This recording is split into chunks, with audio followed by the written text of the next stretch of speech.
news that's short, sharp and shrewd. Are you talking about the podcast or me? Both. Backhanded compliment. This is Up Late with Ben Harvey. You ever thought about going into politics? Been asked to, but no. Why not? Because you have to do stuff like this.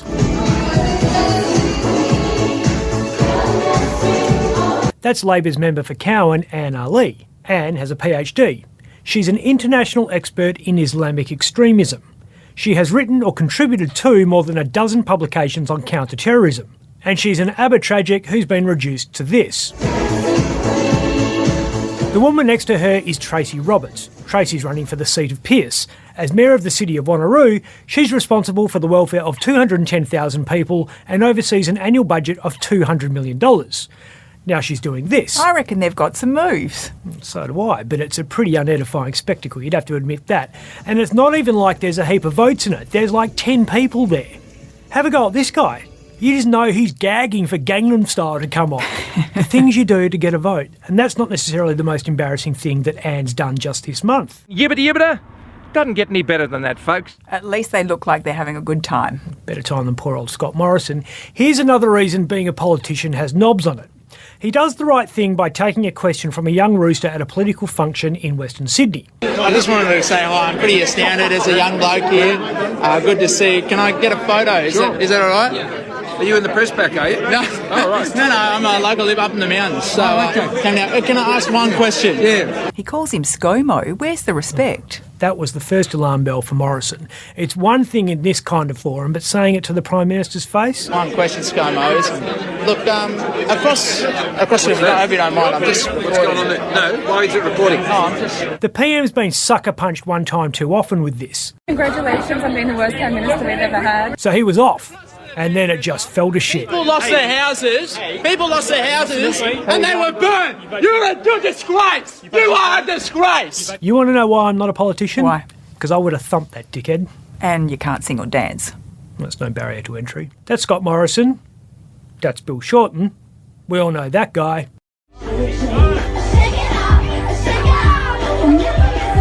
How did nobody find that when he made his Taylor Swift comment? Well done. Looks like he was having more fun then than he did today. Well, he's now shitting himself anytime he fronts the cameras because he knows the journos smell blood and he's one wrong answer from being taken out the back and shot.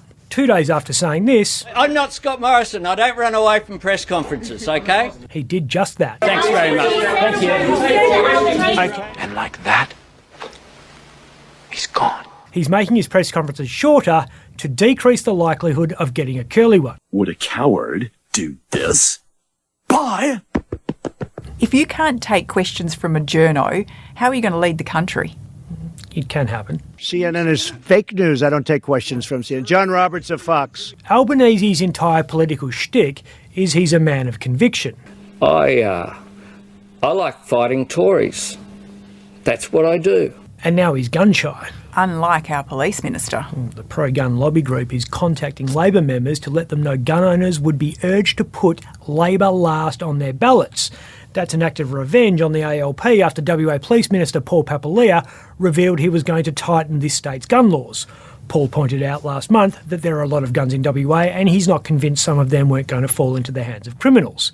That has annoyed National Shooting Council National Secretary Neil Jenkins, who sent a warning note to sitting and prospective MPs. This is to advise you that the National Shooting Council has decided to recommend that shooters in WA vote against Labor, which obviously affects you, he said. It is our request that you put as much pressure on Minister Papalia as you can to come into line on firearms. Papalia reckons the NSC is like the NRA. They of the I'll give you my gun when you can pry it from my cold, dead hands way of thinking. The letter comes as the Liberal Democrats said their federal election team will be led by a West Australian woman named Kate Fantinel. Fantinel, who is known as Lady Liberty because of her distrust of big government, learnt the political trade from former Senator for South Australia David Lionhelm, a bloke best known for negotiating a sunset clause on the ban on the Adler lever-action shotgun. You maniac! But who is also known for telling people to f*** off. In 2018, he told Green Senator Sarah Hanson-Young to f*** off and stop shagging men. Shiver is dead, sugar. During the 2016 federal election, he told the ABC's Chaser team to f*** off. Well, you've made it your own campaign van by putting your name in the slogans. Are you familiar with the term f*** off? And a short time later told commentator and activist Melinda Tankard-Reist to shut the up, although he used the acronym STFU. Wow, he's a real gentleman. Yeah. The Liberal Democrat Bible is the Freedom Manifesto, a document written for fentanyl by people on fentanyl. Fentanyl reckons it's a blueprint to save Western Australia. Well, you can't judge a book by its cover. You can when the cover is the Eureka Stockade. Pretty sure this guy's one of their policy advisors. The Liberal Democrats are worried legitimate gun owners are going to get caught up in the government's firearms crackdown. They reckon Papalia is a cynical grandstander who's over-egging the danger for political gain. Is he? Look, I don't like the idea of 300,000 guns out there because after 20 years of crime reporting, I know most illegal guns were at some point legal guns until they were stolen. And I know that many gun deaths involve someone killing their family and then usually themselves with a legal firearm that has been stored correctly. But there was something a little grandstandy at that press conference last month. It's more difficult to get a skipper's licence in Western Australia than a gun licence. The star of that show was a ferocious-looking .50 calibre rifle. The implication being that this thing was one of the guns out there on the street. I don't consider that that type of weapon should be available for civilian and community use. In actual fact, there are only 20 of this particular firearm in WA, and most of them are used here. That's Ella Valla Station near Carnarvon. It has the longest non-military firing range in Australia, 2.7 kilometres long. All completely legal. It's a tourism business. People come from all over the world to shoot the .50 calibre rifles there because they're the biggest guns in the world that are commercially available. The ABC did a story on it in 2019. BMG is pretty much the largest commercially available rifle that you can buy, and it's unique. All very open, all very legal. Now, it turns out the cops bought the gun used to scare us in that press conference a month before the press conference. Independent WA MP James Hayward got suspicious when he saw the news bulletin and started asking some questions. The cops bought the gun on February 24. The press conference was held on March 25. Your tax dollars hard at work. A lot of tax dollars in Metronet too. Oh, we've lost the Perth Skyworks and now we're losing the old Bayswater Bridge. What's the Bell Tower Times going to do for content now? Transport Minister Rita Saffioti has announced that a 24-day shutdown of the Midland line is needed so people can work on the new Bayswater station. Let's hope they use their spell checker before they make the new station signs. That's disappointing. Not as disappointing as Mark McGowan's COVID press conference. All we wanted to hear about was this.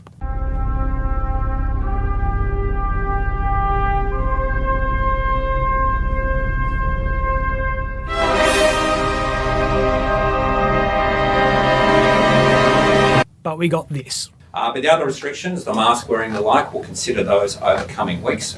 There are new rules about who has to isolate. We can now take this next step. So I can announce that as of 12:01 a.m. tomorrow, that's midnight tonight, Thursday the 14th of April, Western Australia will move to the national definition of close contacts. Close contacts are now limited to family members and intimate partners. Wouldn't ScoMo and Albo like to limit their close contacts at the moment? You are a disgrace! If you'd like to watch Up Late with me, Ben Harvey, search for The West Australian on YouTube.